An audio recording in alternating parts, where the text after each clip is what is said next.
Do not mistake my silence for acceptance. I'm learning the art of choosing my peace over proving my point. Unknown. All right, guys. So I started with these quotes because we're going to have Chiron, Sun, and asteroid Eris opposing the full moon in Libra. And these quotes actually, and also it's going to square Mars in Cancer, and Mars is in fall still. And the quote itself speaks about, the higher octave of the Libra moon, the strategic piece, not the passive surrender.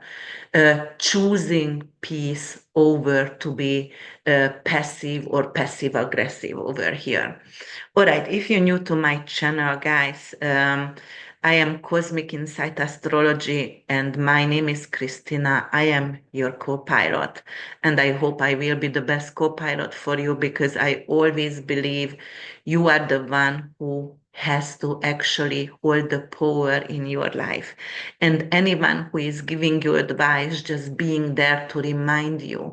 So I'm taking on to this co-pilot. Uh, like person in your life who are helping you to manage the challenges, or I'm going to tell you, hey, here is a storm, we have to go around it. Don't put your plane into this storm because you can be in danger.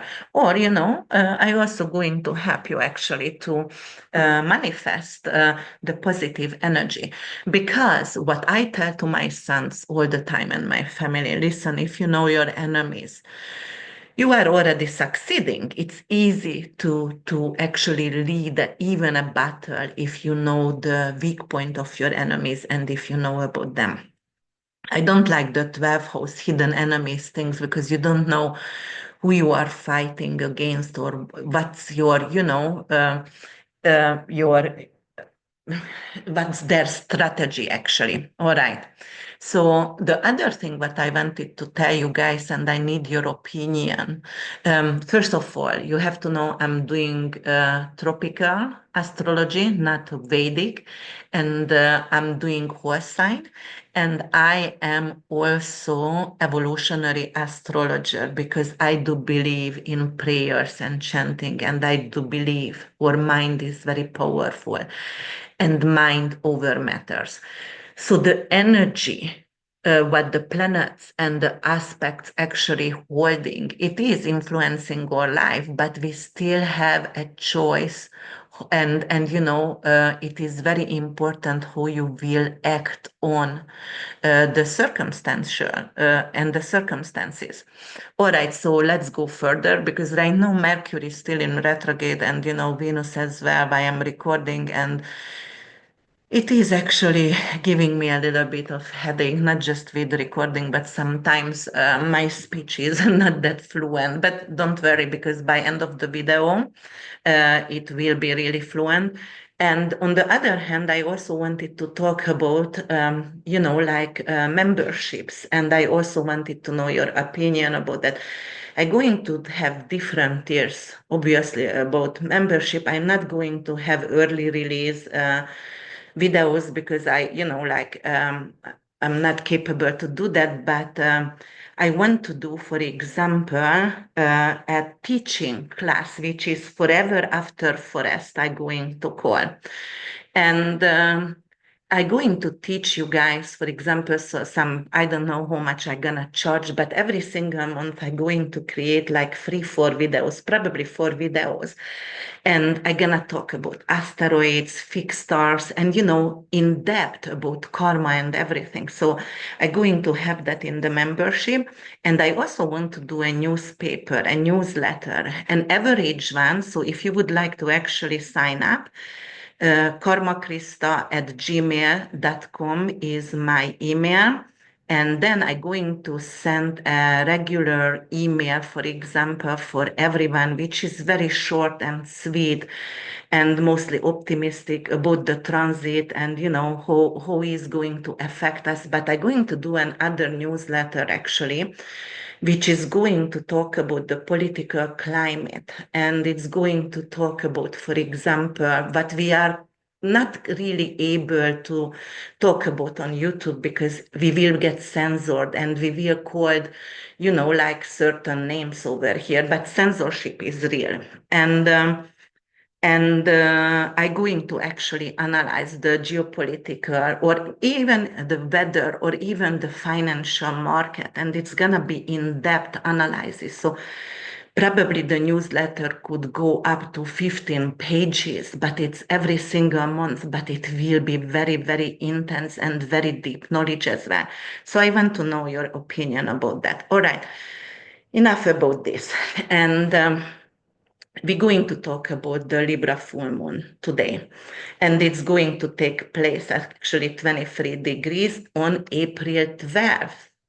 Um, and the full moon, actually, it's always a closure. It's always something we have to sign off. It's a contract, what is ending, for example. And the 23 degrees is the third decan. Yes, I talk about a lot about, essential dignities and decans and axis energy as well. So the third decan actually, it's a Gemini decan. And how do you count the decans? If you are new to astrology, the first 10 degrees is always the same sign where the moon or where the conjunction take place. So it's Libra and we go by elements, right? So it is an air sign. So we go by air sign. The second one would be then between 10 to 20. It's Aquarius, and 20 to 29, right? It is actually Gemini. So it's going to get a Mercurian flavor. A Mercurian flavor because Gemini ruled by Mercury. The full moon itself ruled by Venus, and Venus is in exaltation, still in retrograde, but stationary direct in Pisces, in exaltation during the full moon. And actually, I will also go back in history a little bit because we will have to mention the eclipse, the Libra eclipse on April 8, 2024, which is also happened in 23 degrees. And because the eclipse actually was a new moon, it was actually a solar eclipse, not a lunar eclipse, a solar eclipse, a new moon, a new beginning, but it was actually 4.5 minutes around. So it's going to unfold, the effect of the eclipse is going to unfold during 4 to 4.5 years. And this is the first triggering point because of the moon, the full moon is already triggering exactly the same Mercurian degree, the same 23 degrees at this moment. Okay, but this is a full moon, that is some kind of closure right now. However, we also going to talk about another uh, point over here, which was April 12th, exactly the same day, 3 years ago. What did we have? If you can remember, just think. I'm gonna tell you, we had actually Neptune-Jupiter conjunction, which is very, very rare, right? And it's happened in Pisces. It started a synodic cycle, and we're also going to talk a little bit about synodic cycles as well, because Saturn North Node also conjuncting and Venus Saturn as well during this time, during the full moon, this April full moon. And the synodic cycle always starts a shift in the collective, guys, all right? And when the planets, and especially the outer planets, when they, for example, conjunct like Neptune, Pluto every 472 years, like that's representing actually a starting point, a shift for the collective, for humanity. Obviously, inner planets and the luminaries are conjunct more often, right? Because of the conjunction of the moon, the luminaries and the sun is representing the new moon, right? And it's happening every month. But with outer planets, it's obviously going to be like very, very rare. and once in a lifetime experience, for example. Okay, but we had to talk about the Neptune Jupiter, what's happened 3 years ago exactly. Why? Because of it is happening, and it's happened at 24 degrees. And right now, North Node Saturn and Venus Saturn happening at 25 degrees, the conjunction, so 1 degree away, but it's still triggering that point. And if you remember also, the eclipse in September 17, 2024, and it was the first eclipse since 18 years in Pisces. It's also happened at 24 degrees 58 minutes, so it is really close to that Saturn and North Node conjunction, but it's gonna happen in April 21st. Why are we even talking about that during the full moon? You have to question, right?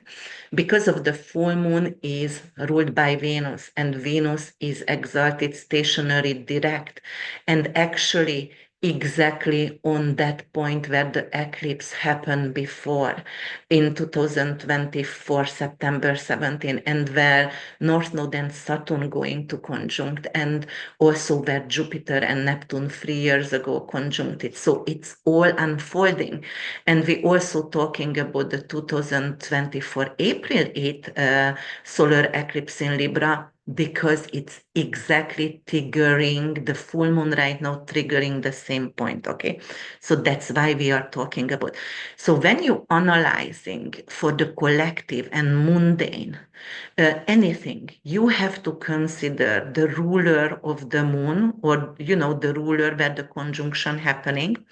You have to consider the sign, the aspect, what it does, and and even the planets, what it does, what kind of aspect does it do with other planets, and what that other planets actually um, um, staying in and stationing right now. So, or traveling through. So that's who you coming up with your interpretation. So that's why I going very wide sometimes, and my imagination. You guys know I'm very imaginative, and I love to write and doing research. Is actually, I have Uranus in Scorpio in 2 degrees, so I love researches, and Uranus in Scorpio is exalted, so that's why perhaps. So today we're also going to learn about tariffs, and uh, I just want to show you how I'm going to also build up my newspapers and like my teaching classes as well, so you're going to get familiar, because I love to teach.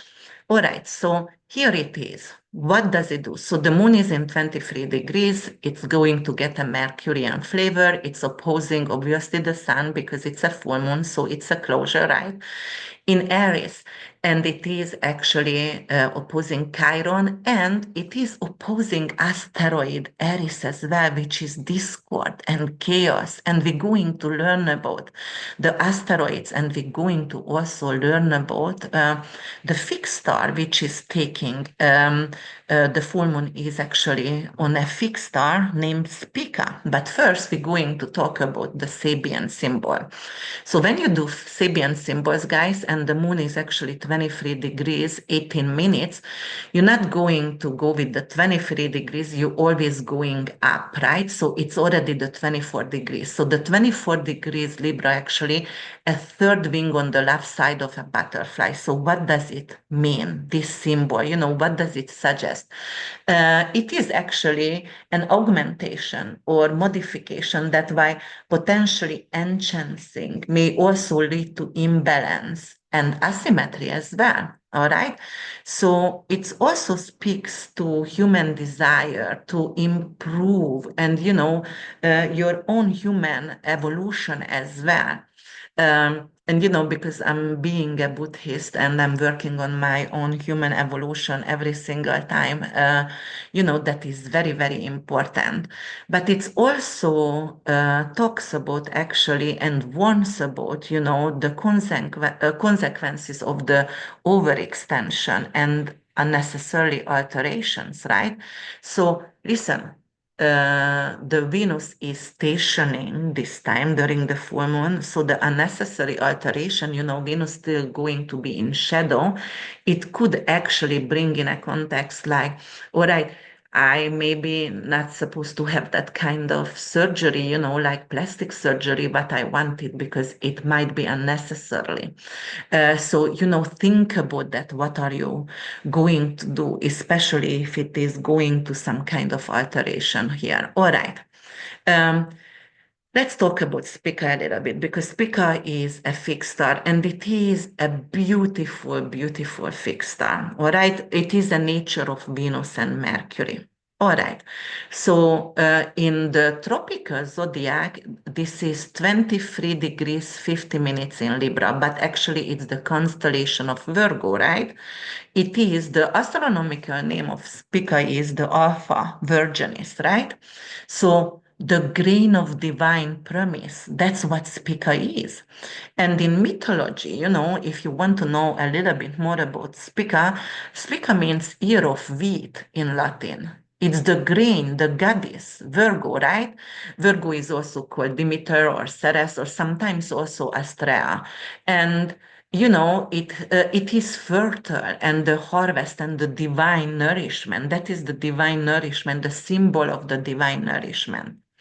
All right, so Spica actually is a divine gift, but is also accessible for the mortals and not just for the deities, not just for the goddesses, right? All right.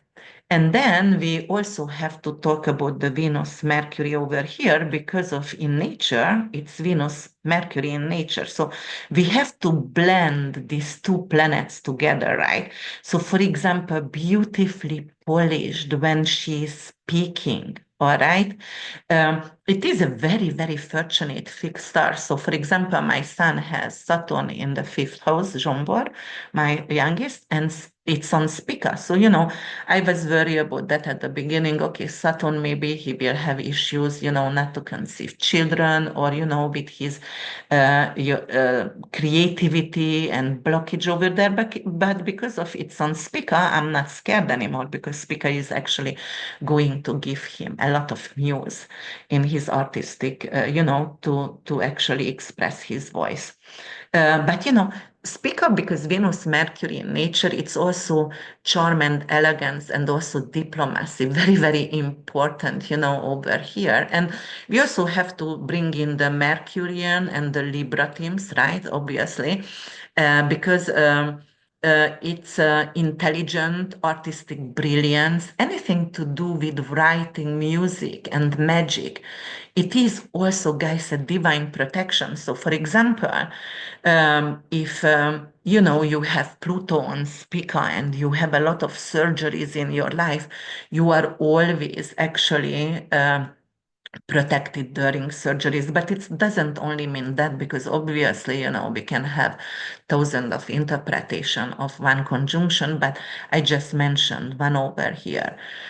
But definitely creativity and charismatic communication, beautifully polished, what I said before. Yes, and as I said, it is the wheat and grain. For example, if Spica is badly aspected and it squares with something and with malefic and in your chart, it could be because of its rules, also the wheat and grain. It could bring in some kind of celiac disease in medical astrology, right? Or some kind of GI tract issues as well, because of it does governs the digestive system and nourishment and, the harvest cycle. So obviously there could be some kind of issue with digestion, but it also actually enhances the fine motor skills as well. So for example, Saturn for my son on Spica, he is very, very patient and he has so much endurance to to carve woods and he's very artistic. So it's not something he wants to finish right away. He can work on a piece for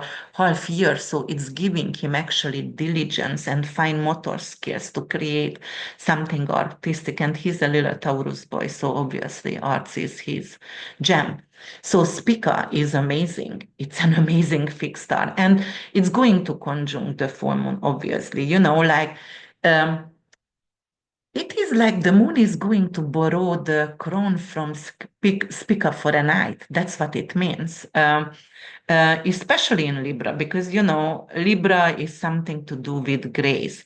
But it could be also like yeah, it's grace, it's the crown. It is something to do with beauty as well. And obviously the moon is bright, very bright on the sky. It is full. And and with Spica, like this is the divine feminine over here. It's representing this is the princess. Or even, because of the crown, getting the crown from Spica, it could be the queen for a night. So it's opposing Chiron, however, guys. And also, Chiron is tangled with Eris. So the opposition with Chiron, it could be like, all right, where is the wound? And, the moon is going to shine light for our wound because Chiron is the wounded warrior over here. And it's almost like a balm for the scrapes on your leg, because you were biking and you fell. And over here, this moon with Spica going to put some kind of healing balm on it.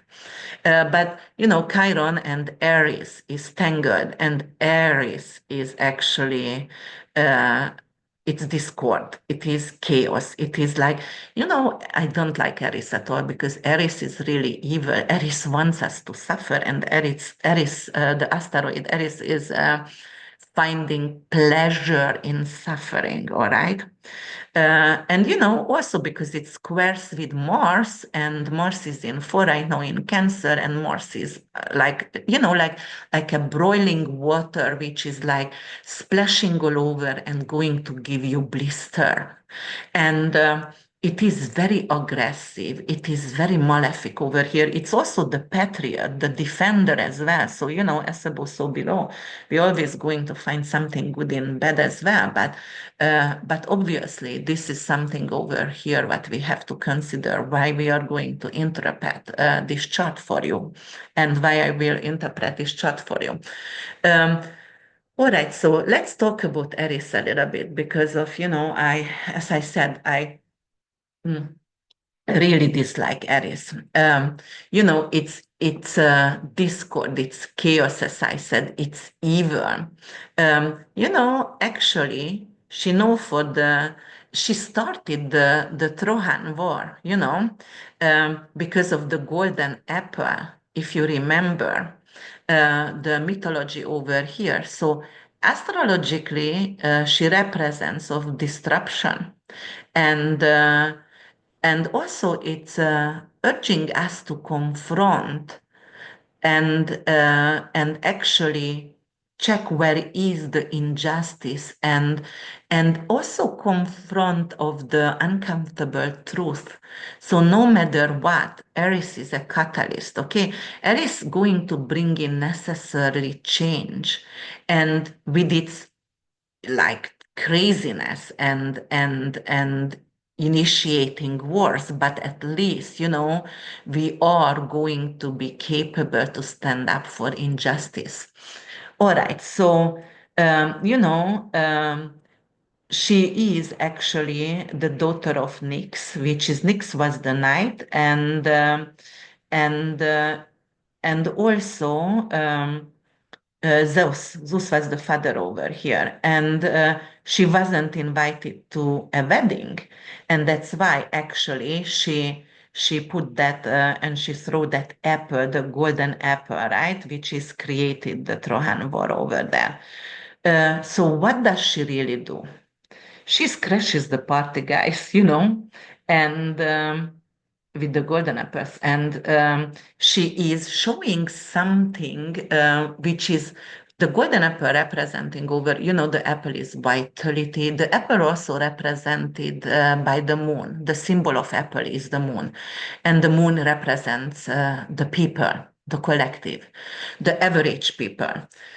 So it represents some kind of chaos over here, which is like, okay, I'm gonna show you something, or maybe I'm going to try to mislead you, and I'm going to create chaos in your life. But with the chaos, you are going to see the truth, and you're going to be capable to stand up for injustice over here. So, all right. And then Aries actually, it's not only going to show you, and cause you the conflict. It's also going to show you the rivals and everything about your toxic relationships as well. So, for example, feminine rage and anything to do with hypocrisy, like calling out hypocrisy, radical truth tellers, some kind of discord going to lead to justice, what I said. That is Eris is very, very much so the outsider energy because she was the black sheep. She was not invited for the wedding, right? And Eris also the whistleblower because throw the apple into. So we're going to see more whistleblower around, right? And Eris is actually a dwarf planet, and it is far away, its outer Kuiper belt object actually, and it's bringing in karmic breakdowns, guys. It is huge because it's opposing right now, the moon. And that is also death and rebirth as well. Because if you're going to compare Eris with Pluto, because it's very Plutonian, Eris is Plutonian energy. But even because Pluto transforming, all right, Pluto actually is death and rebirth. It's giving you an opportunity to rise like phoenix from the ashes, but Aries is not going to it's totally going to ignore the rules, and it's expose everything. It's not only transforms, it's actually a villain and villain exposure over here. So Aries shows up and say, here is the rotten truth. I don't care how you deal with it, but deal with it. She doesn't care what is the consequences. She just shows the truth. All right. Even if we're suffering, she doesn't care. Pluto does care. Pluto is Hades, but Pluto still, okay, even if you suffer, you must go through this karmic suffering, but from that you can, I'm giving you a chance to reborn. It is almost like, when Jesus Christ resurrection. Pluto could be a resurrection over there as well. Eris not. Eris going to start the wars over here. All right. So what else is happening here? Just a second. So, also you have to know Aries is in Aries since 1920s, and it's gonna stay over here till 2040. So for a long time, it stays in one sign. So obviously, whoever lives right now on Earth, most of the people had Aries in Aries, right? And actually, the theme of Aries in Aries is social uprising, any kind of feminist movement or anti-colonial movements. Judgment around race, gender, and power, that is very important if we are talking about Aries in Aries, and anything to do with calling out of power structures and institution and breaking it down. For example, Aries in Aries is the Me Too movement because Aries ruled by Mars, and Mars could be sexual um, um, abuse as well. Or the Black Lives Matter movement, anything to do with whistleblowers, even the climate rebels could be the theme of Aries in Aries, all right? So, for example, when Aries actually opposing the full moon and Spica, it is actually going to say, here is some truth you can't unsee anymore.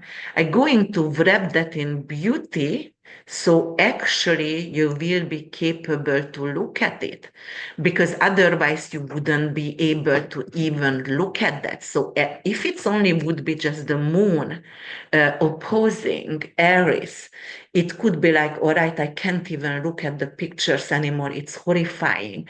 It is like, I can't sleep at night. But right now, the truth is coming because Spica is over there, and Spica going to wrap this in a package, like, all right, at least you're capable to look at it, and you slowly going to unwrap the package, and slowly you will get used to like see part of the truth, and it's going to eliminate the full moon and lighten it, and you're going to be capable perhaps to fight against injustice. So that is the theme of this moon over here. And all right, so then let's about, oh, Chiron. Chiron I didn't mention. All right. So, Chiron is a centaur, all right, in Greek mythology. It is actually, and he is the healer, the wounded healer who has wisdom, right? And amazing healing ability. But, it is very funny because he was never capable to heal himself, right? And uh, Chiron is symbolizing or deepest wound, actually.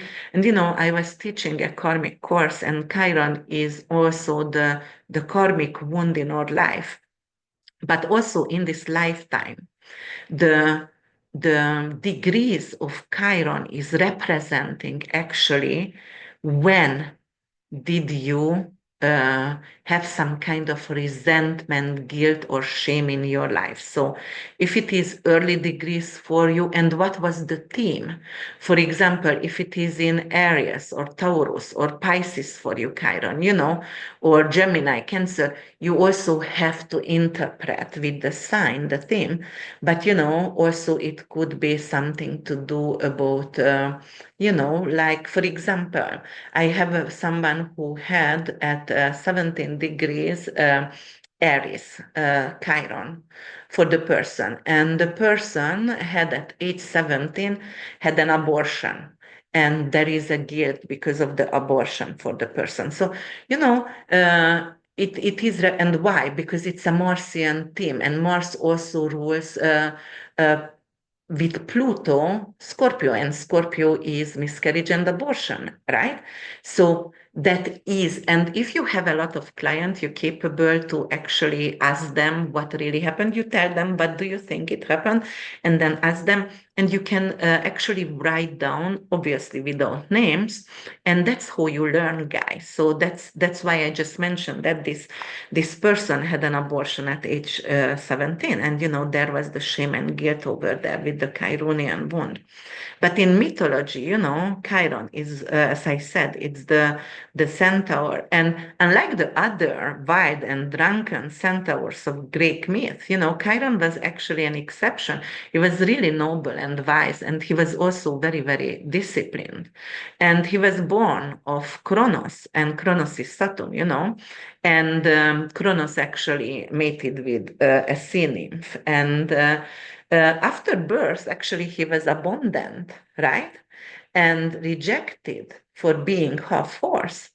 But Apollo, the sun god, took pity and became his teacher. All right. And so he became an artist and musician, and he was good at archery and prophecies, and very ethical. And he became actually a medicine person, a healer. And also, Chiron became a mentor as well, just like Apollo was a mentor and teacher for him. And he became mentor of gods like Achilles and Hercules, all right, and Jason as well. And unfortunately, what was the twist over here? Hercules wounded him, right, with an arrow. And the arrow was dipped in a poison, in Hydra's poison. And he was not able to heal himself. So, you know, it is actually who is teaching healing and who is also, like heals as well other people, but he is not capable to heal himself. But, many times I also say that, a monk is not able to shave his own head. This is a Buddhist, and I think it's a Korean proverb, but it's representing, like astrology chart. I read astrology and I think I'm very good at it, and because I'm obsessed with it. And sometimes I need some kind of guidance from other people, maybe just, to make sure, I'm reading it because you are biased with yourself. That's what I think. So over here, he was not able to hear himself. All right. And eventually he gave up his immortality, okay, to free Prometheus. But that is another thing over here. I'm not going to go into this mythology for you. But on the other hand, Chiron was actually discovered late in 1977, and he's between Saturn and Uranus. So literally, he is the bridge between the old wounds and the future breakthrough, right? The old wounds is Saturn, and the future breakthrough is Uranus over here. uh, it's not just some kind of ooh, ouch, kind of short term or just a pinch kind of hurt in your chart. It is something what you carry on. It is a wound. It's very, very deep. And it's actually representing something what won't ever fully disappear, but also the pain could become the medicine itself, it says. So with secret services, obviously, this is the karmic wound. We have to pay it forward, but it's also another lecture over here. But you are capable actually to heal yourself with poetry or music, right? Because of Chiron was a poet as well, and therapist and musician. So don't lose your voice. Become the guidance for others and do something artistic, and that's who you are capable to heal this right now. And it's opposing the moon, so it's going to trigger this wound. It's going to, especially because Chiron is with Eris, conjunct with Eris, and Eris wants you to look at those pictures or like what you were denying. It's gonna wrap in a beautiful package, as I said, because Spica is over there, but definitely it wants you to look at. And Chiron is all right. I'm here. I'm wounded, but I'm going to try to heal somehow else. Maybe with a dance therapy. Maybe to talk for other people and not to be a bystanders, guys. That's very, very important. All right. And Chiron in Aries actually, it is wound around identity. And it's going to teach courage as well, to be yourself, to be authentic and stay authentic. So that is very, very important. And, we also have to talk about here a little bit about actually Libra, because of the moon is taking place in Libra, right? And Libra is the sacred balancer. But, in mythology, Libra doesn't have a clear myth of its own. And well, it's tied to Themis and the Titaness of divine law, and you know the mother of the Hori seasons, which is Hori is the seasons and fates, and uh, she was originally the barrier of the scale of justice, right? So later, Astra, the virgin goddess of the innocence and purity, took over the role. When the world became too corrupt, she fled to the heavens and became the constellation of Virgo, right? And by her scales became Libra. Libra is the only sign, guys, ruled by an inanimate object. So it's a scale, not a beast or a god. And that says a lot. Because Libra is the energy of evaluation. All right. It is something to do with weighing both sides, seeking for harmony. But don't confuse Libra softness because, it's sharp. And Libra also could be very, very calculating as well. Libra ruled by Venus, and Venus is the yin and yang in astrology, right?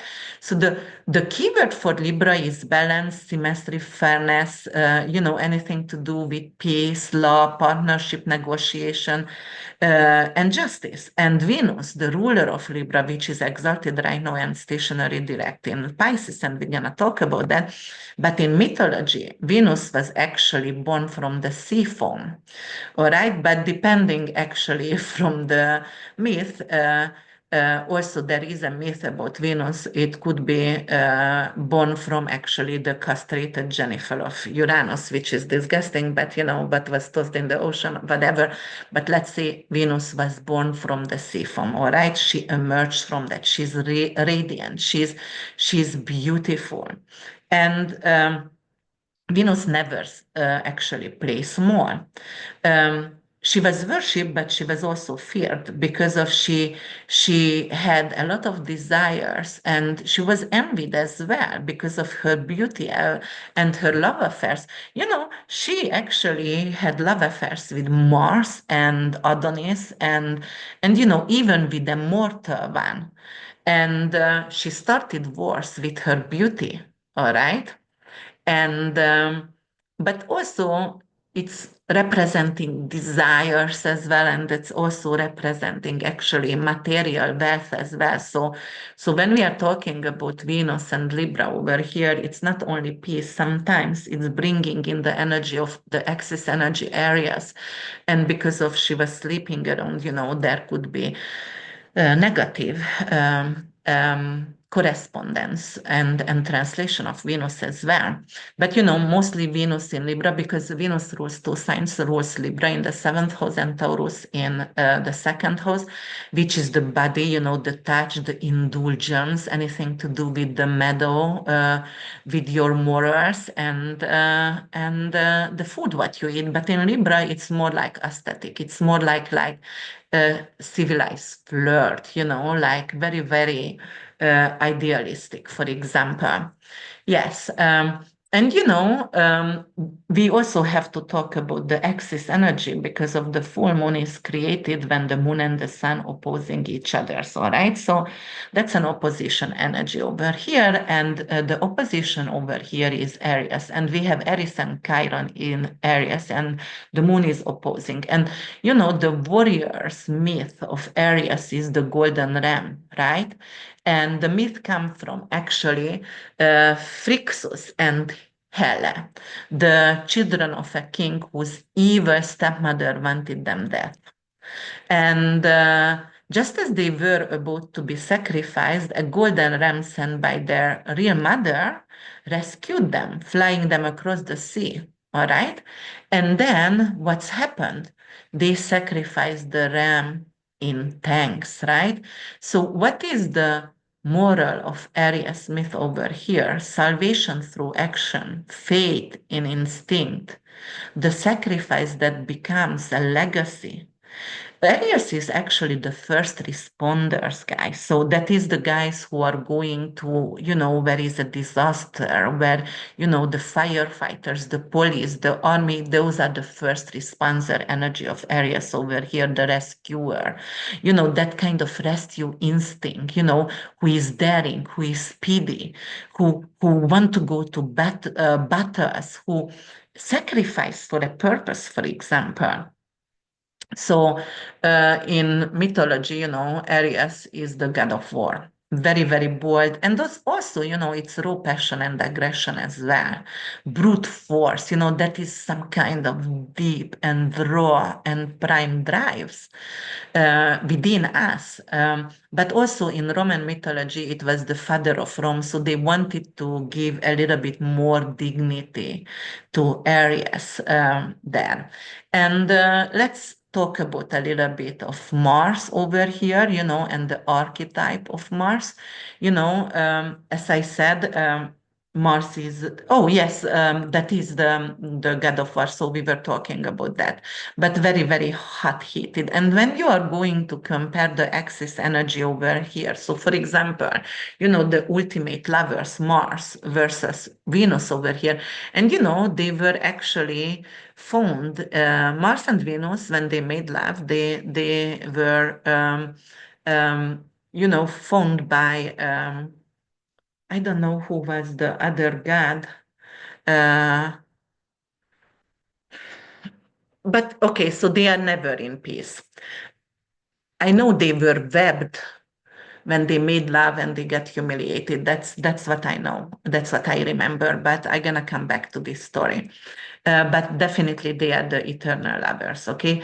But they are never at peace because of Mars initiate wars and Venus going to negotiate peace. Mars going to say me first, okay? And Venus going to say, especially in Libra, but let's talk. Let's say we against me. Together, we are capable to achieve more. And, Mars burns and Venus is the balm on your wound, but Mars burns. So it is a huge polarity between, and it creates a lot of passions. Where Venus going to smooth things out, Mars going to cut through. Where Venus actually invites, Mars going to charge. So Venus is, invites and waiting. If you are accepting the invitation, Mars doesn't care. Mars is like, okay, here it is. I'm charging. I'm going. I don't need an invitation. That kind of energy over here.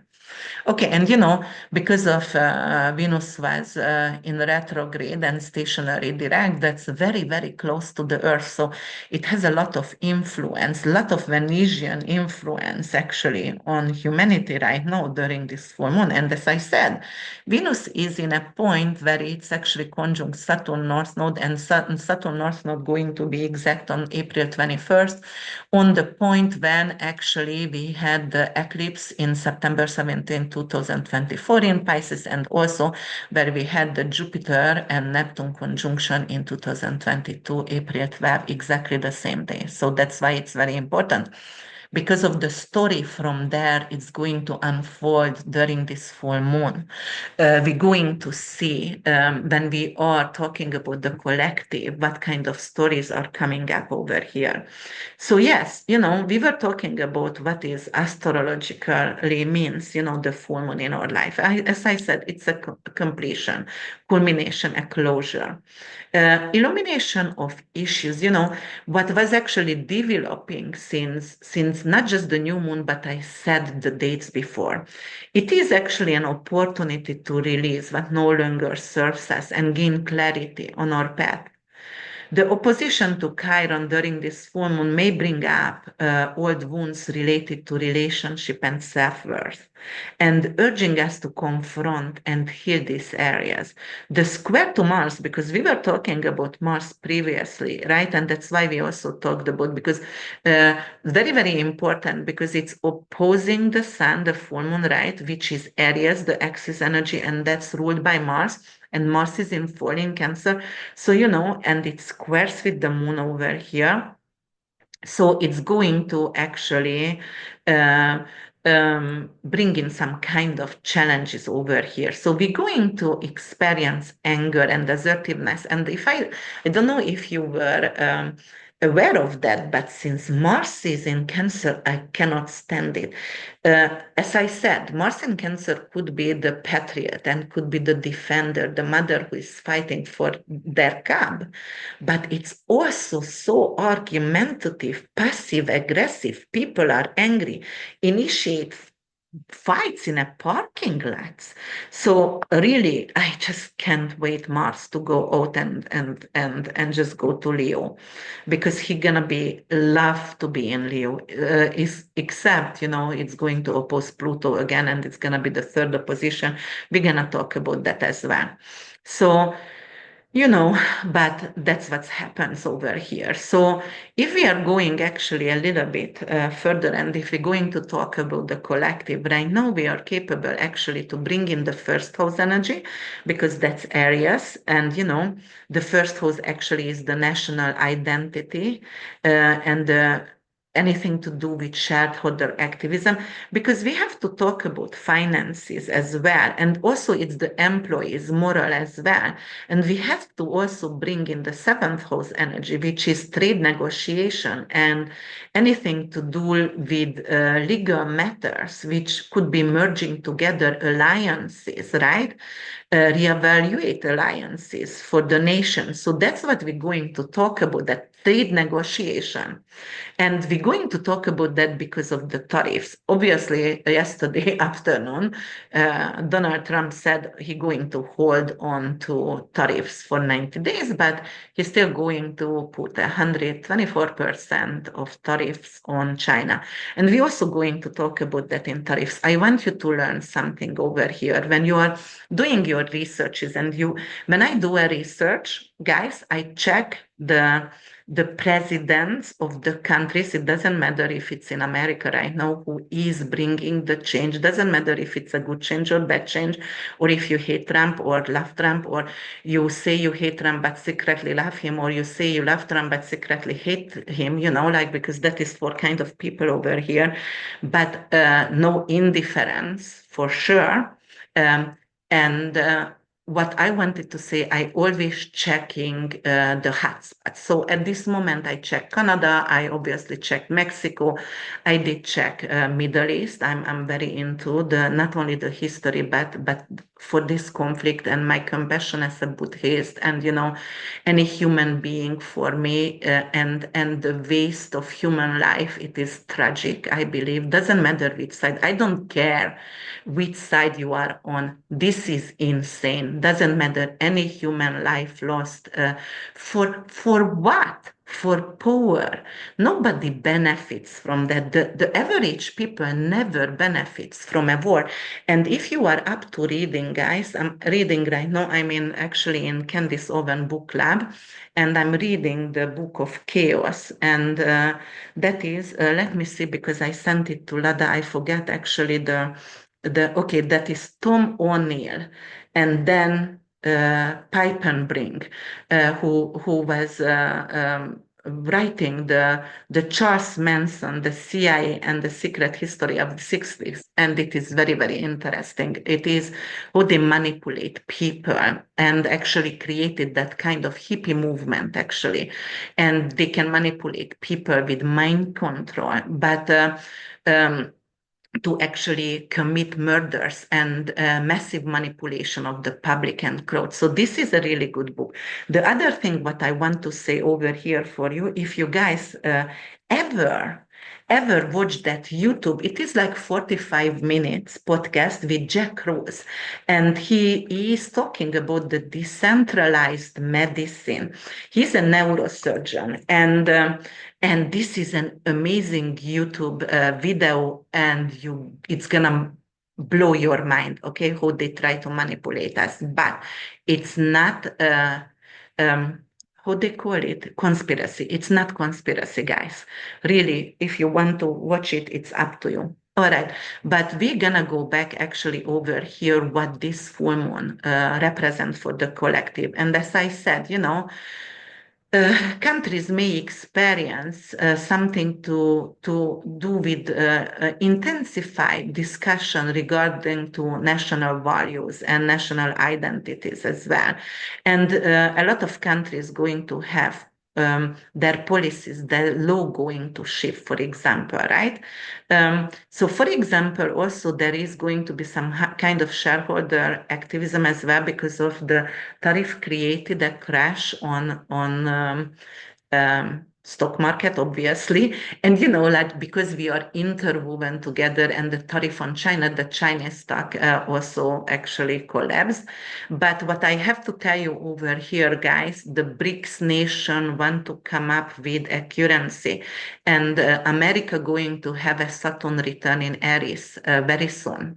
Not America, but American dollars, I'm sorry, American dollars has a 17 degrees Saturn. And it's not going to happen right away, but the moment May 24th, Saturn going to go to Aries, it's already going to start to affect because it's already start to trigger the point, right? It's not exact for a while, but it's triggering already.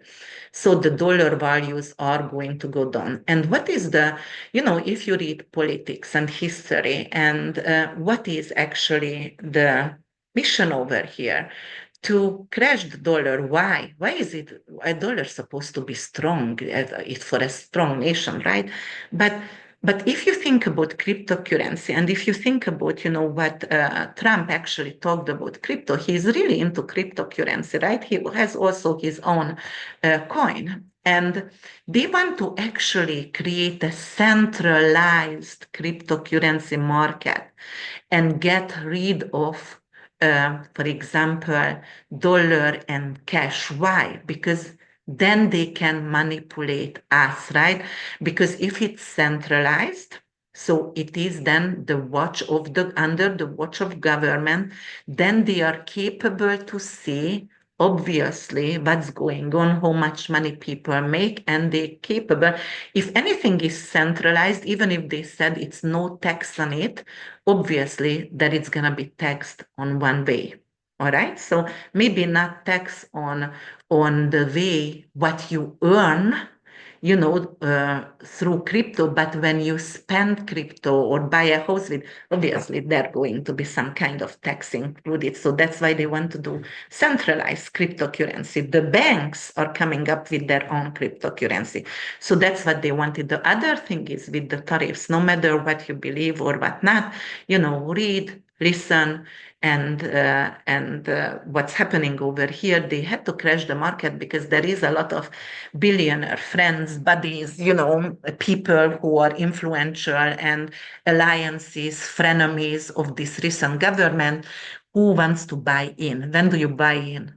When is the deepest deep? So this is the deepest deep right now, right? April is a major changeover here, and a lot of people who already lost but still have money, they're going to invest because the moment the market is coming up, and it will come up, then they're going to create huge amount of money within very, very short time of period. So for example, just the pronounce of tariff created like a huge issue with the stock market. It's the deepest ever been, not even in 2008, right? So people started to buy, friends and influential people. And right now, yesterday, when he said he's going to put a hold on it, it's already went up. Some of them 15%, 20%, whatever. They already made money within like a few hours. And obviously, if you put half billion on it or 20 million or whatever, if they have money, because obviously they do, then they make incredible big amount of money on $20 million. Little people like me, it's not significant the money we make on it, but whatever. All right, so that's what's happening. And also what I wanted to say about tariffs, right? Canada alliances, they were, and Mexico. And, for example, export import to Mexico. We have, for example, Texas relies on export import to Mexico. California also, that's the second state, but there is six states, Ohio and Florida also, who relies on import export from Mexico. And if there is tariff, those states of the United States going to suffer. And the other one with Canada is Michigan, Ohio. They get actually energy, power from Canada. And also, what I wanted to tell you guys, this is insane because of, I did my research. How much did we actually? For example, let's say Germany, because Germany said, okay, we're going to stop exporting cars to you guys, because if you put that much tariff on Europe, it's not going to worth it for us. We're going to go to China and we're going to go to Mexico or wherever we want to, but or Russia, we're going to rather actually export there. So what's going to happen over here? So for example, Germany only have 38 million people. America has 361 million people. Canada only has 40 million people. Turkey, 85 million. Hungary, 7.5 million right now. 8 million close to. You have to always check when you do your research as an astrologer or even a listener, or even if you just want to get into politics or history, you check the history, you check actually how big is the country. So Canada and America is pretty much the same. Canada is slightly, very slightly bigger by land, but only 40 million people. And the export import between, it was not a huge difference. There was difference, obviously, but and let me see, because I had something over here. Okay, so export import in Canada. Let me see. Actually, I'm going to check this for you guys. Export import. Uh, Canada and USA, because I had a graph up, but I was like, oh my God, that is not significant. So yes, okay, here it is. Here it is. The US total goods trade with Canada were an estimated 762.1 billion in 2024, okay? With goods and, everything. Canada actually were imported 349.4 billion, okay? And the US actually imported 412.7 billion from Canada. Obviously, there is a difference, all right? But because of Canada's population and significantly lower, actually Canada exported from US a lot compared with its population. So always check the narratives, always check, the history. Or for example, there is another graph, but I actually took a picture and it's on my phone. I have to check it for you guys. What's happened with Germany and okay, here it is. I found it. Export to US. 160.4 billion from Germany, right? And import from US, it's only 75.6 billion. But when you check that for Germany and the US, Germany has 83 million and significantly smaller country.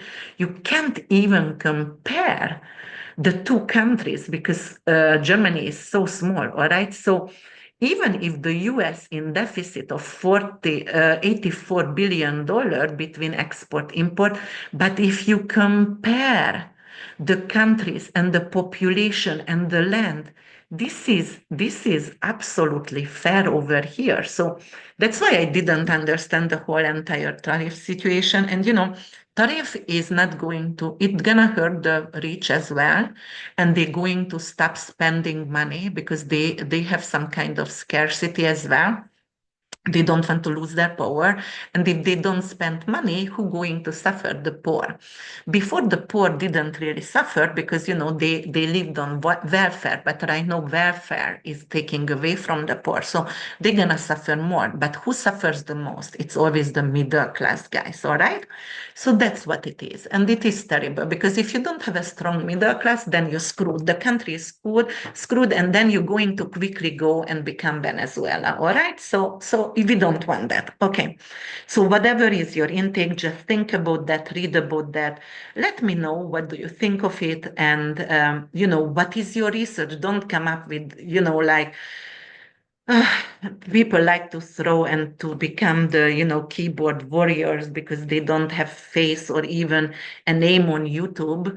There is just numbers behind when they making comments, but they don't even do any kind of research. Do your research, and if you have an intelligent arguments or anything, put that in the comment below, and I'm ready to answer for you. So, but that's what's happening during the full moon, right? So the tariff, we have to talk about that. And even if it's an a halt right now, it still made the damage and we still actually suffer from the damage. So that is actually the moon square to Mars, which is in fall, and opposing the wounded healer and the Aries, the discord over there. All right. So all right. And what else we wanted to talk about that here? Yes, so alliance is going to change, and you will see because of, Venus wants peace and it's exalted. So it's really wants compassion right now.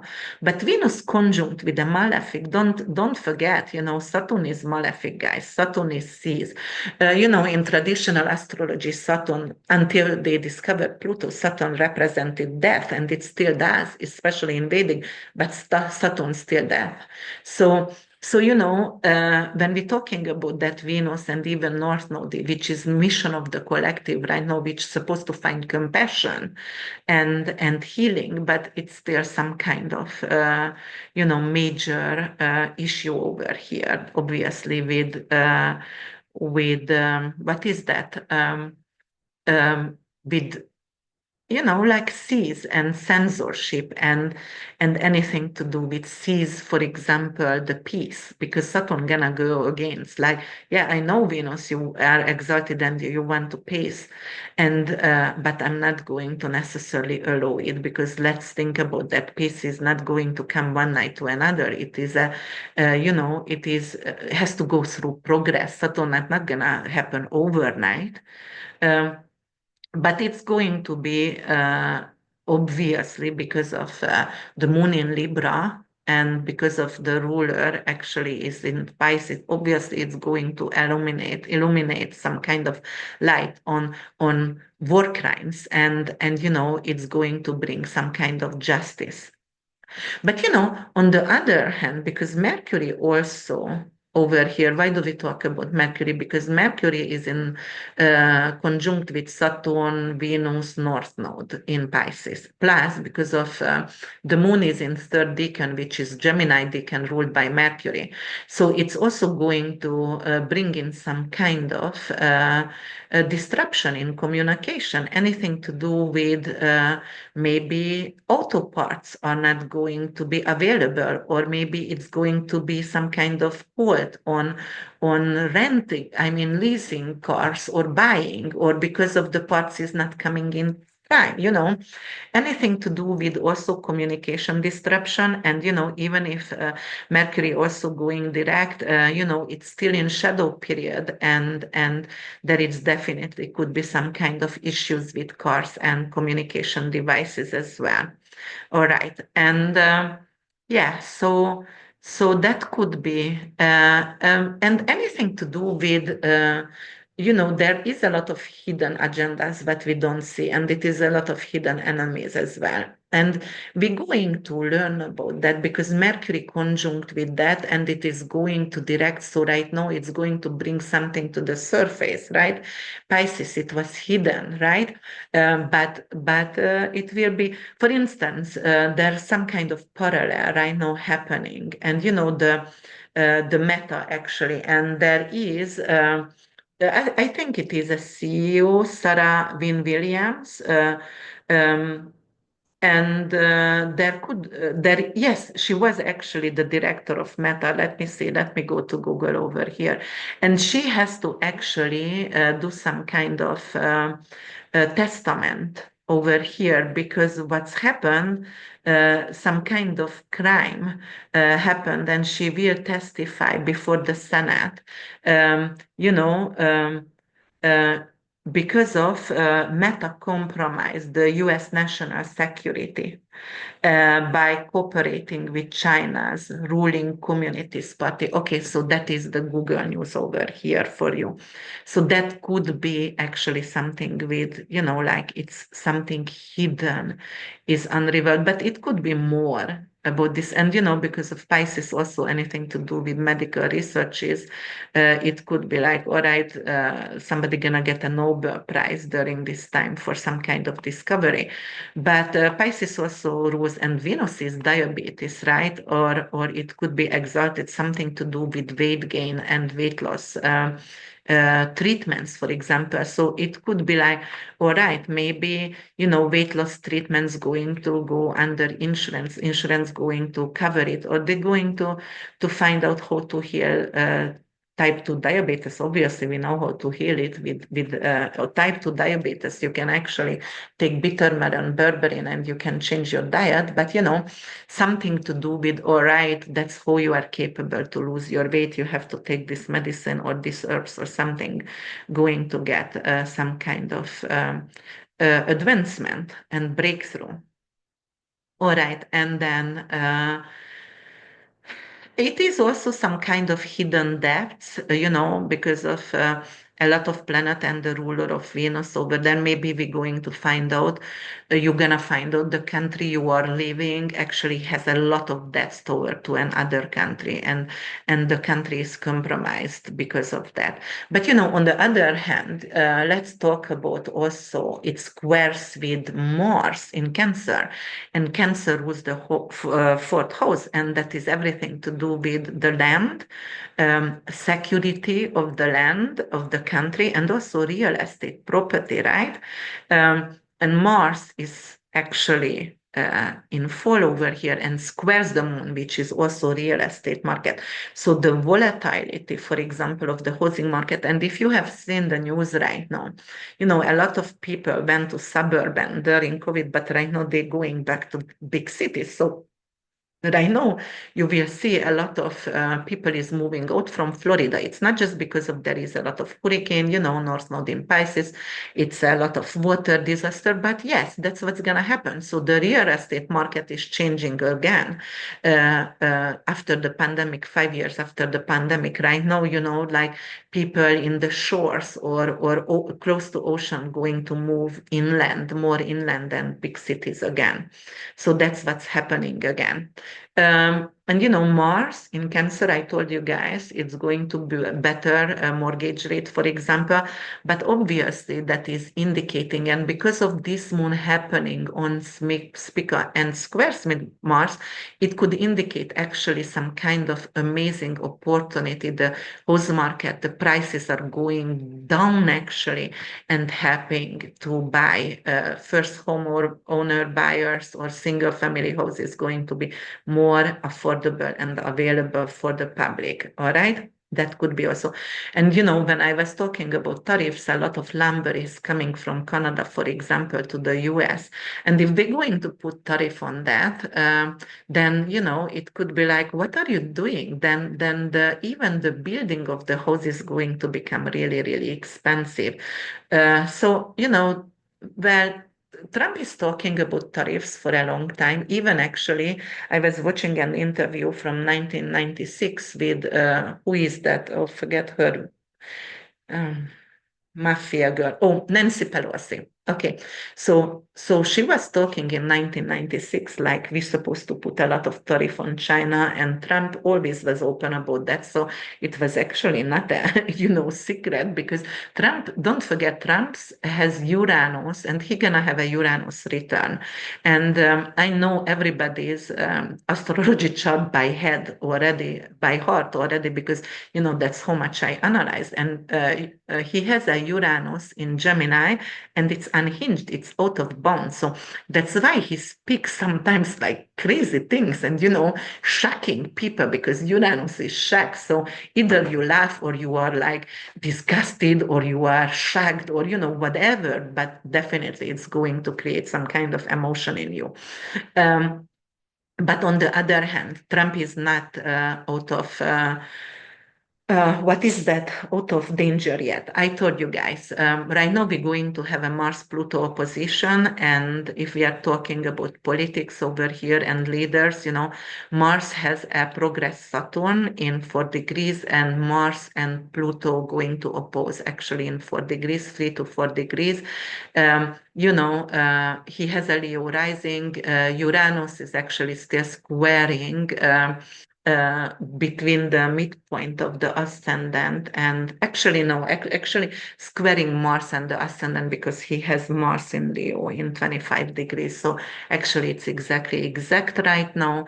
And he has a Virgo, but only 10 degrees Virgo progress sun, and he has a Scorpio progress moon in 21 degrees, and he also has a Sagittarius natal moon, which is opposing right now Jupiter. So he's not out of, danger. Saturn still in his eighth house, which could be chemotherapy. And you know what I realized, because I was teaching actually a class which is like astroherbalism and also medical astrology, which is over 20-hour class, and it's a lot of information. And when I was analyzing people with stroke, actually neurological diseases, they had Uranus, Sun, and North Node conjunction, and it's got affected by something. And actually, Trump does have Uranus, North Node, and Sun conjunction, and it is in Gemini, and it is affected by Saturn, obviously, right now. Transit Saturn, right? Because of transit Saturn is in 25 degrees. And his sun is in 22 degrees. So obviously it could be a stroke as well. And, it's opposing for him the moon in Sagittarius in the fifth house. Fifth house is golf course. It could be something during golfs, but he enjoys. But we will see what's going to happen over here. But obviously it's not really good. And if something happens, guys, obviously, if somebody is out, a king is out, Saturn and Jupiter also squared before, and it's gonna square again this year, but it's going to be in different sign. It's gonna be in Cancer and Aries when it's gonna square, but it is like a king is overthrown, right? And also the Pluto and Mars opposition, it is because of Mars is in Leo. Leo is the king. It's also obviously a king could die, or multiple king and leader could die during this time. So that's what's happening. But yes, the Middle East conflict is not going to be. I told you guys about the Middle East when they did the ceasefire. It's not going to happen. They're going to overhaul it. And unfortunately, I don't see that. But I did see Ukraine and Russia's negotiation, and hopefully it's going to go through really soon, because there is a lot of lost life and it's terrible. All right, guys. So that's enough about mythology and collective, how it's going to work out and fold out for the collective.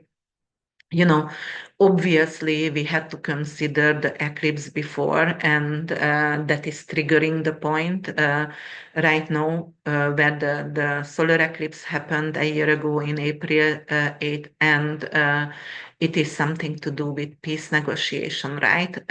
And don't forget also, because of, for example, Netanyahu has a Sagittarius rising Libra sun, but Israel has a Libra rising as well, and because it's going to happen actually in Libra, it's going to affect Israel and Netanyahu over there. Okay, so something what's happened already a year ago, it's going to unfold here, and Eris is there and Chiron, so it's wounds, and it is not necessarily optimistic here. All right, we're going to talk each individual signs, guys, at this moment, because I already talked a lot, and I have to also what timestamp that, and it's gonna take some time. So let's talk about Aries rising. So you know what, you're going to have the full moon in the seventh house, and the opposition of the seventh house, obviously, obviously, is the first house, right? So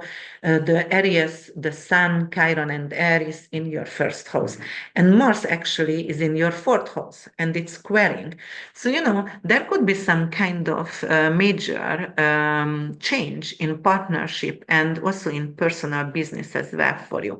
For example, maybe breaks up from toxic dynamics and it's going to restructure the whole entire family involved. Maybe you want to divorce and you have to move from the house, for example. So definitely there is a pressure which needs to balance, and maybe the expectation is really high and you will need to compromise over here. But also it could bring in some kind of past karma from it could be something, a love from past life, or a secret affair as well. Because don't forget, the ruler is in Pisces for you guys. So this is the 12th house, something what is secret over there. And also you do have some kind of repressed emotion. So careful also with for example, alcohol or drugs as well. You can have vivid dreams during this time, and you can also have some kind of legal dispute as well. Um, but maybe you finishing something and you can live your life right now. And Venus in the 12 going to say, find beauty actually in healing, go to retreats or find some kind of solitude, go somewhere where you don't need to speak to anyone. You can actually end old patterns and self-sabotaging behavior right now. So that is really important. All right, Taurus rising, sun and moon. The full moon going to happen in your sixth house, and then the stellium is in your 11th house, Mars is in your third house, right? And then 12th house is the axis energy. So anything to do with health habits or work life, you need to balance out, right? This is a tipping point. You are exhausted. You need a breakthrough right now. A coworker relationship may collapse, and or it's gonna require boundaries. You have to put boundaries because they are overstepping. It could be also like something with siblings, because Mars in the third house, or neighbors, some kind of conflict could arise during this time. Somebody start to gossip, or start to yell at you, or maybe your dog barks and you're gonna get reported to the HOA or something like that. But definitely, some kind of miscommunication could escalate and it's going to bring some kind of drama, and you need to get grounded right now. It could be also something to do with technological frustration as well, because of obviously that's include right now the stellium in the 11th house where Venus is, right? And then you have the third house involved. Anything to do with your brake, for example, or oil in the car, for example, you have to check. Careful with speeding, for example. Careful with gossiping in an event or in your friendship zone, because it could create drama. And if it's technological situation, maybe you have, for example, a Tesla or something like that, and somebody ruin it. Mars in the third house, somebody wants to ruin it, right? Um, and also a long-term goal going to need redefining over here, whatever is aligning with your soul right now. A dream, 11th house where the stellium is, a dream, a friend group could actually dissolve and you need a different direction at this moment. Um, and you also going to need to reconsider alliances and the vision. Take care of your nervous system, definitely, third house cancer over there, and your lungs. And it is actually not respiratory issues. Well, third house is respiratory issues, but cancer, it is, could be something to do with pneumonia. All right, Gemini rising, sun and the moon, it's going to happen in your fifth house of children, creativity. Mars is the second house, anything to do with your income, morals, values, and the food that you eat, and Pisces stellium in the 10th house. And actually, 11th house is the axis energy, the Aries energy for you, which is anything to do with your long-term wishes, money from your career. There could be some kind of creative blockage right now, all right? But finally, you're going to face it. Finally, you're going to see, maybe you're going to end a love affair because, it doesn't serve you anymore, and some kind of truth is revealed. Maybe you were cheating on your significant other, and right now it is like, okay, you have to choose. Do you want to divorce or give up this relationship? There could be some kind of parenting stress for you, Geminis, as well. Something about guilt, and because I didn't compromise enough, or I didn't spend time with my children. And there could be some kind of financial stress as well, because Mars is in the second house. It could be like, all right, panic spending, don't, or panic. If you do anything from panic, you lose a lot of money. So don't do that. Make sure you are talking to a financial advisor, and, even if you want to invest. So don't do anything from fast, like Mars, especially Mars is in four, I know, over here. So obviously, there could be some kind of situation with your even the food what you eat. Like you're going to choose your taste, or Mars could be some kind of irritation, allergy reaction. It could be something to do with inflammation, and the food is inflaming you right now, and you have to actually start an anti-inflammatory diet. But the career could get in spotlight because you have the stellium in Pisces in the 10th house. So you might going to, get some kind of recognition. You can become a public figure. You can get some kind of nomination as well. And it could be even in art and music and filmography, photography, something to do with that. Or politics, even in politics. So definitely success is there for you. Right, and it's going to soften even the argument with, for example, about finances for you, or argument with children. Um, but that is really something you have to somehow find some kind of um, way to enjoy your children if you have, or enjoy creativity. Cancer rising sun and moon, the full moon going to happen in your fourth house, the real estate, family, land, that's your living situation. Mars is in the first house. Wow, wow, wow, for a long time for you. And Pisces stellium in the ninth house, anything to do with, justice and foreign matters, export, import, for example, especially if you have a business, language learning, moving abroad, YouTubing as well, and podcasting, broadcasting. So, it is a major emotional detox for you, anything to do with family secrets, anything to do with ancestral wounds, or even some of you going to seek for the biological family over there. And it could actually erupt some kind of conflict at home. Maybe you want to move, but the significant other doesn't, right? It could also, and on the other hand, I would be a little bit scared of some fire energy over here in the house. So be careful with fire, or the wire in the wall, something could burn out over there. But also it could be an emotional burnout as well, because you carry a lot of stuff from other people. So you have to put boundaries. And the moon over here screams you deserve a soft place to land to. You need some kind of resurrection over here, some kind of phoenix over here. Like, please give me a chance, or just let me be, or just liberate me somehow. And the liberation could come actually from academic and spiritual learning as well. Maybe you want to start a YouTube channel. Maybe you're going to have a different belief system right now with the stellium in the ninth, and you're going to get liberated by that. And also it could be some kind of travel plan, because ninth house is long-term traveling, so it could be shift quickly right now, and suddenly as well, like, all right, I wanted to go abroad, but right now I want to maybe to stay wherever I am, and I want to become permanent over here, or I want permanent residency in a foreign country, and I'm giving up where I live because of the country where I live. The values and moral of the country or the administration is crappy, and I don't want to be part of that.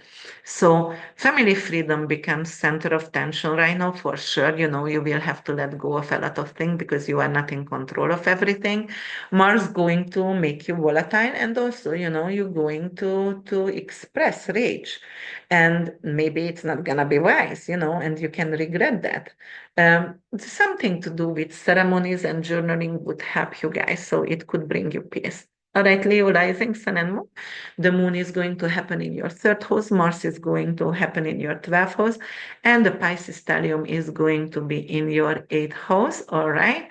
And actually, the axis energy is in your ninth house.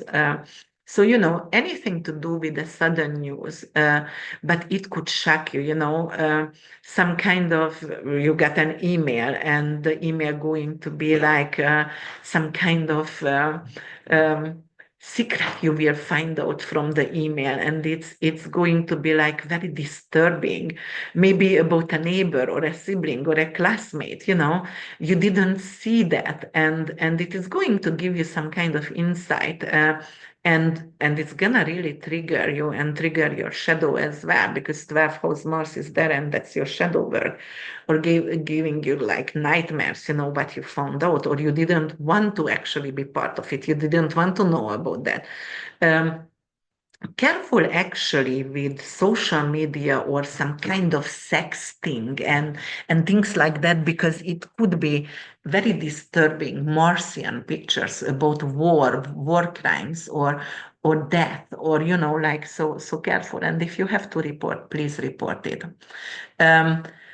But Mars in the 12th house could be really, really self-sabotage as well. And it could be like hidden enemies. And, like, you have to protect your peace, guys. Double check your emails, don't open files that you don't know, because it could have a lot of virus on your devices. So definitely that's there. And stellium in the eighth house for you guys. Ooh, all right. So it is going to be something to do with transformation, and it's very deep. Even it's finances or intimacies.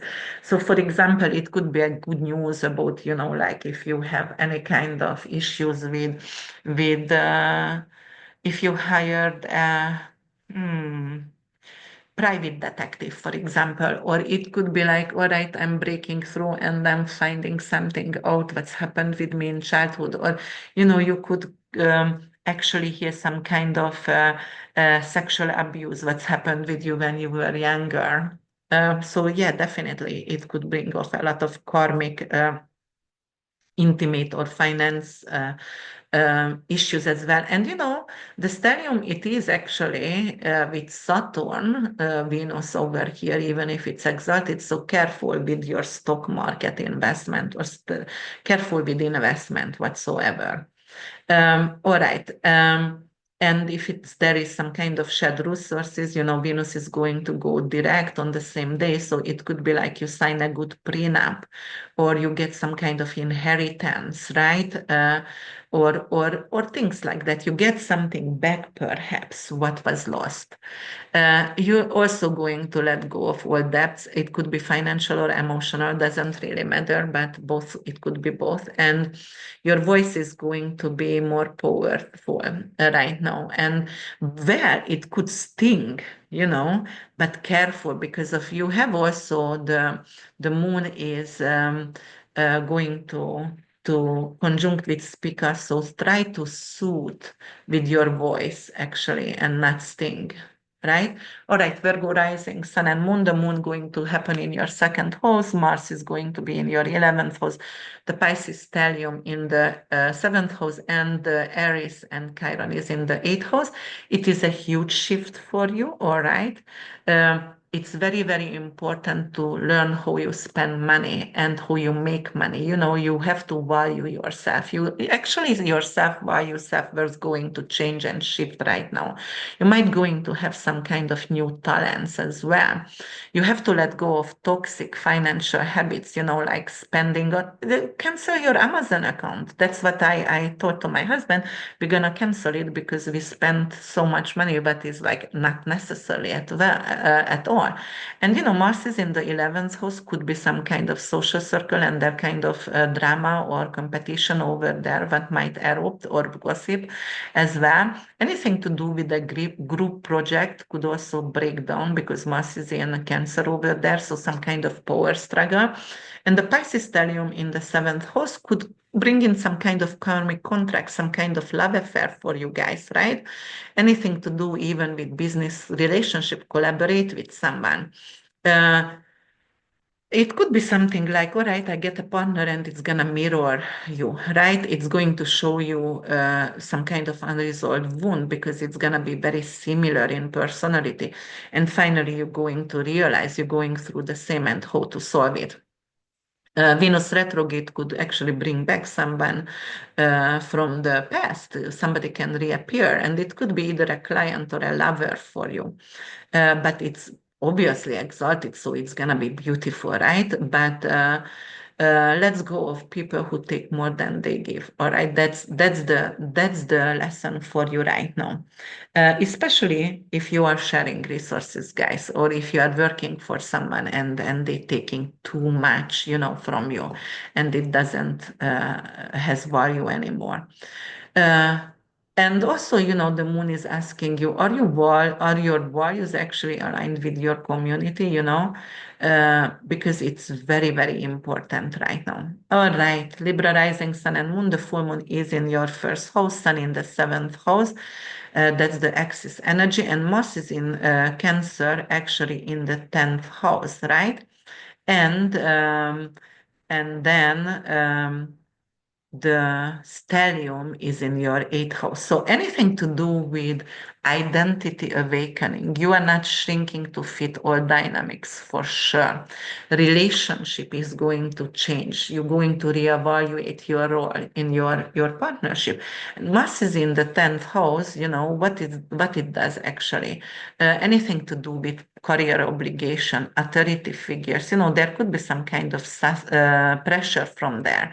You know, you need to suppress your needs, but don't do it, ever. Major identity awakening. You're no longer going to tolerate to be, half of what you are really, or just achieve half because of somebody's else. You have a vision, go for it. It could be like a sudden breakup in a relationship because you were choose to force yourself to do something or force yourself to fit into to some and you had to compromise a lot.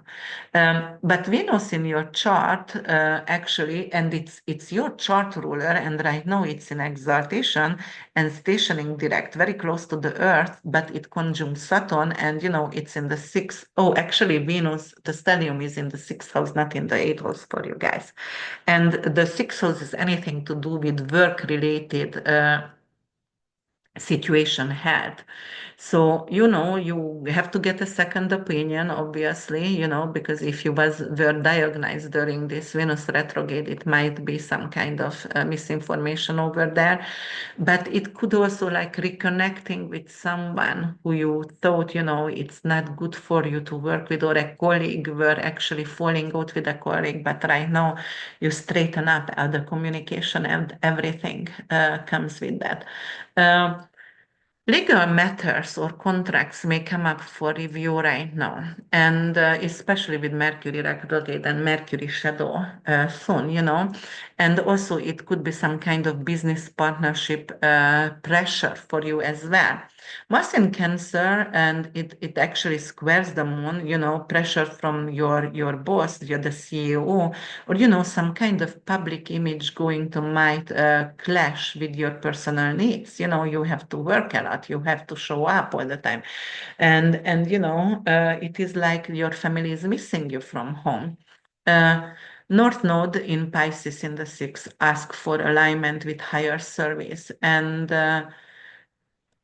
because of it's a huge purpose over here and it's a stellium, it could bring in a lot of tiredness from work. And Eris and Chiron in the seventh, it is definitely you have to be careful with toxic people and codependency. But however, a new professional opportunity going to come to you, and you have to choose yourself right now. All right. It could be also bring some kind of physical changes, new clothes, haircut. You're reborn right now. Scorpio rising sun and moon is going to happen. The full moon in your 12th house, the sun in the 6th house, obviously. Mars is in your ninth house, all right? So you are spiritually exhausted a health or work revolution pushes you to slow down. Mars actually in your ninth square full moon, and it could bring in some kind of legal drama, anything to do with visa issues or, even academic pressure as well. And it could create emotional turbulence. A dream or spiritual message shakes you awake. But it could be also some kind of karmic download happening for you, Scorpios. Secrets come to a light, even at work, some kind of gossip, and it could actually affect your mental health. And Venus, Saturn, Mercury, Eris, and North Node in Pisces, it's in your fifth house. Fifth house is your lover, romance. It is your passion. It is anything to do with your creativity, your child, and anything to do also with your investment or lottery winning over here. It could be like a lottery win could bring in permanent financial joy for you, or it could be like your children worked very hard for something and they getting in somewhere where even a league or something with joy, or you getting a job which is creative based, right? So that could be really, really great during this time. You're also going to realize, for example, something, a substance or even a food is a distraction for you, and you are numbing your emotional pain, and you have to release that, right? Because that is 12th house, it's addiction.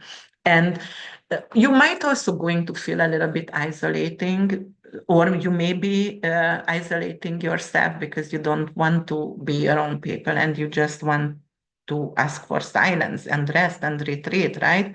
Mars in the ninth house could be like some kind of long distance trip going to be canceled, or legal battle gonna come up, or just actually it's going to get delayed. You have to finish some kind of karmic health loop for sure during this time, because 12th house and 6th house is affected during this time. Some kind of somatic healing, some kind of therapy, a silent retreat could be a breakthrough for you. And hidden enemies going to reveal themselves. And, then you're not going to self-sabotage yourself anymore because you cut the cords. And if you start something channeling like art or writing or anything to do with spirituality, do it, because it's going to bring in amazing opportunity for you. Let me drink a little water before I'm going to Sagittarius rising, sun and moon, my fellow Sagittarian. I am, my rising is in Sagittarius, and the full moon is actually going to happen in our 11th house, and the sun is going to be in our fifth house. That's the axis energy, community against creativity, collective against self-expression. Mars is in Cancer, and Cancer is the eighth house of the real estate of the zodiac. Eighth house of real estate of the zodiac. So anything to do with sex, power, and shared money. So a friend, social group, or audience dynamic hits climax. Time to break free. So it could be something to do with, internet trolls as well. Mars in the eighth house square full moon could intensify jealousy or some kind of emotional power struggle. It could also bring in some kind of manipulation from community as well. And big social endings could come in. You outgrow a friendship, a circle, or an online group. An old dream is released. A new, more authentic vision is taking shape right now for you. Anything to do with Venus, Saturn, Mercury, Eris, and North Node in your fourth house. The fourth house is anything to do with your family, living situation, ancestors, your roots, your land, anything to do with real estate and home base. So it could be like, all right, here it is a change, and it's going to be the change going to be permanent. It could be like I'm finding my permanent living situation and it's going to be dreamlike. Or it could be like you finding your biological parents as well. Uh, Something to do about your roots and ancestors, which actually could influence your life later on, because of the whole entire vision what you had going to change. You are pulled between being an artist and the audience. Choose what brings you joy. That's what you have to always joy, guys. That's very, very important. And Mars is in Cancer. It could be some kind of financial tensions. It could be also some kind of issues if you have to sign a prenup or, a power struggle. It could be something between, like, for example, if you want to move right now. But don't forget, Mars also, for you guys, actually trining with the moon ruler. So actually, it could be like you're going to get either an amazing opportunity to pay off your mortgage or get, debt relief or a good APR during this time. So it could be that. But definitely, if it is coming to sexuality or, romance, intimacy, it could be some kind of like, all right, we need therapy right now.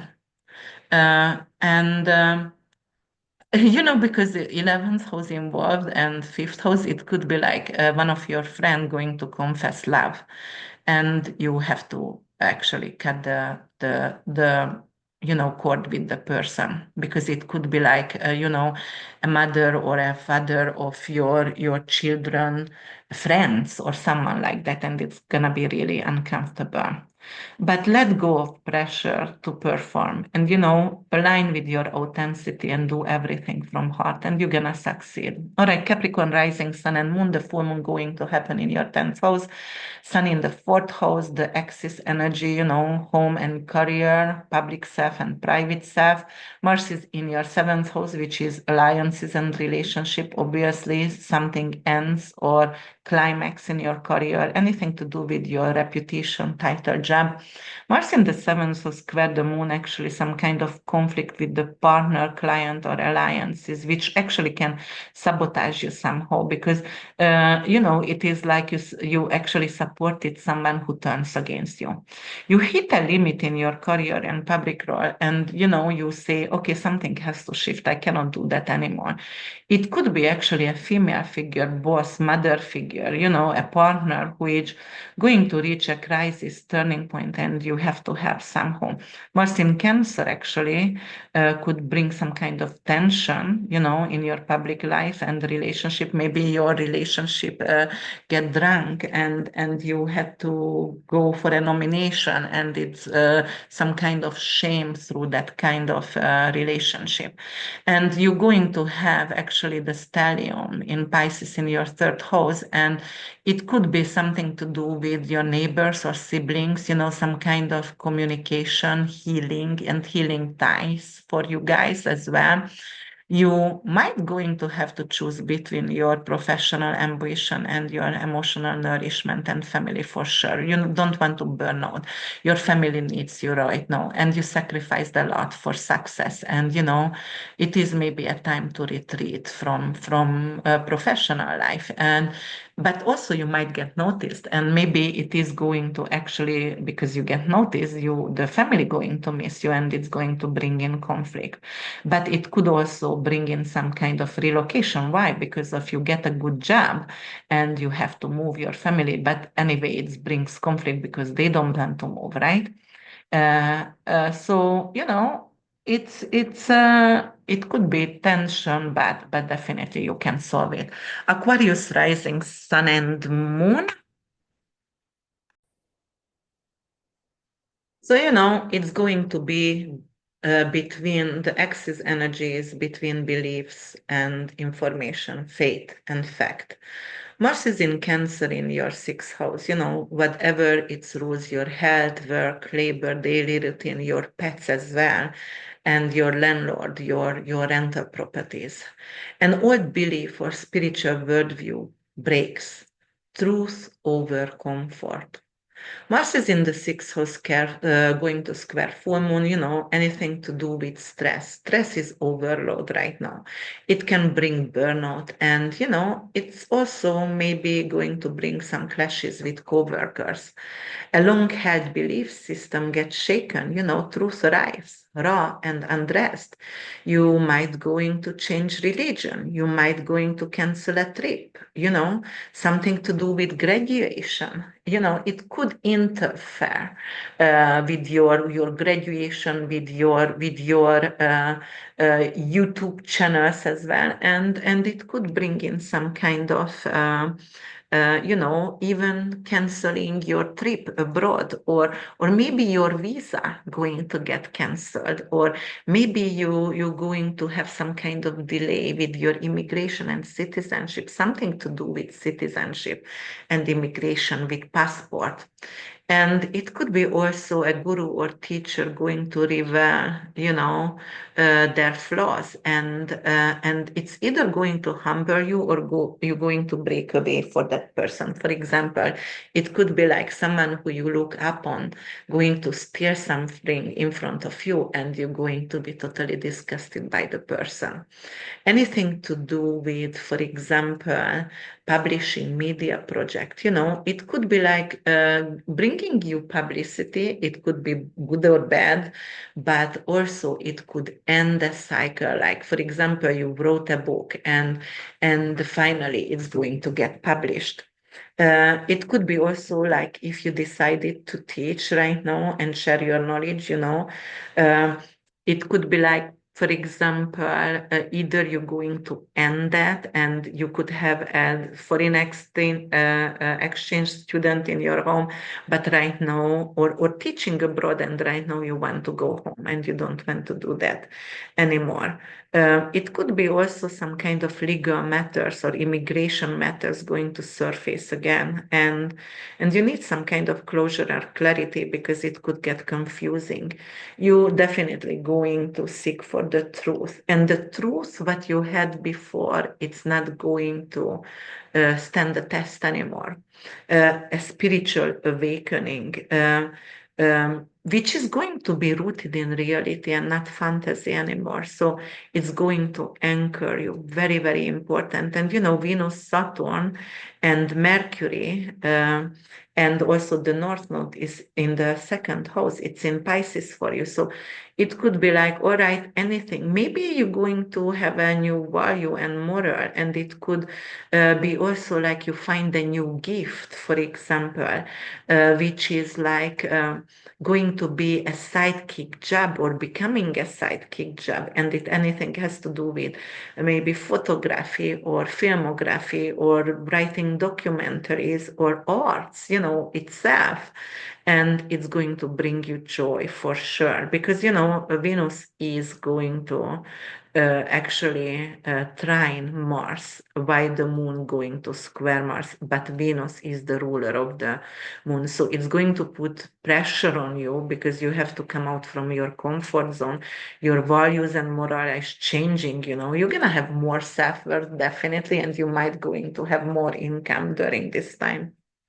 Pisces rising sun and moon, you are the most spiritual sign of the zodiac, and the full moon gonna happen in your eighth house. The sun is in the second house, Pisces, for you. So anything to do with shared resources against personal values, intimacies against security, all right?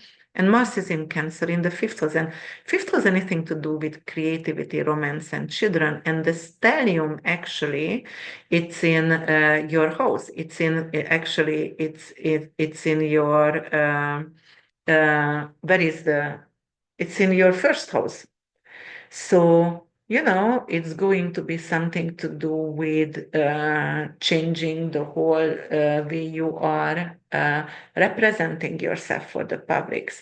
Anything to do with shared financial situation, debt, or taxes, or inheritance, uh, you're going to have to deal with. Mars actually going to square with this moon, and it's in your fifth house. Creativity, romance, something to do with romantic drama, with creative drama. So you have to be beware of this. Something to do with emotional overreaction or manipulation could be a subject over here. an inheritance, loan, tax matters comes to full circle right now. Maybe it's a closure, you sold something and you pay off your debt.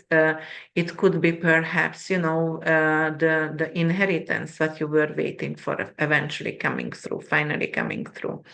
It could be some kind of deep intimacy block or some kind of past sexual trauma that could be resurfaced. You might have not remembered that, but it is surfacing right now and you're going to get healed because you didn't know what that kind of blockage with your sexuality. Mars is in Cancer in the fifth, it could be some kind of creative blockage over here, or you going to maybe get entangled in some kind of romance and you have a significant other, but there is a cheating, a third party over here. And Venus, Saturn, Mercury, and the North Node is in your first house. So you are being actually rewritten. You are being rewritten, anything is changing about you and it's going to be permanent and it's going to be artistic and magical. You're no longer willing to be financially dependent on others. You're going to earn your power and you're going to prioritize that. You're going to set boundaries in partnerships, like you're not going to be even the emotional labor, like that kind of like, I have to serve my husband, I have to serve my wife, or, like it's going to stop that kind of burdens for you. And, there could be some kind of business collaboration which is dissolving right now, and you're going to seek for a solo path, and you're going to thrive. I have to tell you, you're going to thrive in that because you're going to discover hidden talent, as I said, and it's going to be some kind of income stream for you. Anything to do with metaphysics, healing, and art as well. The fear around actually the worthiness, it's going to dissolve and you're going to stand on your own and you're going to say, I'm enough. It could be a major death rebirth process for you, but you are completing, but your values are forever going to be changed right now. All right, guys, so that is the 12 signs. And this is luminaries. We were talking about a lot over here, and you don't have to listen the whole entire video unless you want to learn. But I always end my videos with a very short meditation. Sometimes it's longer. So right now, just find a comfortable place. All right, stop the video until you find your place and get situated before we're going to start the meditation. And all right, guys, put some music on, maybe light a candle. Take a deep breath. Begin by closing your eyes. Shake your hands, your legs. Let your breath slow and deepen through your nose, out your mouth, like the gentle wind rustling through ancient trees. Breathe in, breathe out. Mouth in, mouth out. Mouth in, nose out. Nose in, nose out. Nose in, mouth out. Now imagine yourself standing at the edge of an enchanted forest, bathed in the silver moonlight. The air is cool, calm, and carries the scent of moss, cedar wood, and something ancient, something mystical and magical. You begin walking barefoot along a narrow, glowing path. The earth is soft under your feet, and tiny, luminous creatures flit around you, winged guardians of the forest. You hear the distant hoot of an owl, the soft chirp of nocturnal life, the whispers of the leaves saying, welcome. You reach a clearing where a majestic treehouse spiral high into a thick, wise tree. Lanterns dangle from the branches. The full moon crowns the sky, spilling liquid light down onto everything. Step by step, you climb the wooden ladder, feeling supported and steady. With every step upward, leave behind the weight you have carried, a worry, a fear, a self-doubt. Let it dissolve into the branches behind you. As you reach the top, you enter the treehouse. A sacred circle of wood, pillows, moon water jars, and crystals glowing like tiny stars. There's a window that perfectly frames the full moon. She's huge, bright, and watching you with love. Take a seat. Feel your body relax, your heart soften. Inhale, exhale. The air is charged with truth and tenderness. The luminaries begin to gather, these soft glowing creatures sitting beside you like friends. They carry no judgment, only presence. Let your breath sync with the moon's glow. As you inhale, feel her pull light into your body. As you exhale, release anything you are ready to let go. I release what no longer serves me. I call in the version of myself that is whole, clear, and deeply loved. Sit with the moonlight. Let it pour into the corners of your mind, into old wounds, into dreams you almost gave up on. Let it bathe your doubts, soften your shame, and awaken your knowing. You are not broken. You are becoming. You are stardust in motion. And here, in this moonlight heaven, you remember that every cycle has meaning, that endings are sacred, that letting go is not loss, but preparation. The little beings hum a lullaby as they circle you, honoring your release. Breathe in, breathe out. Inhale, exhale.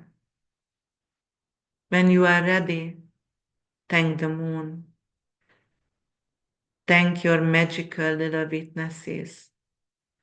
Step gently down the ladder, lighter now, free. I'm sorry, forgive me. I love you. Thank you. As you walk back through the glowing forest, carry this through with you. You are magic. You are moon-kissed. You are safe to begin again. Inhale for the count of 4. Keep it for 4.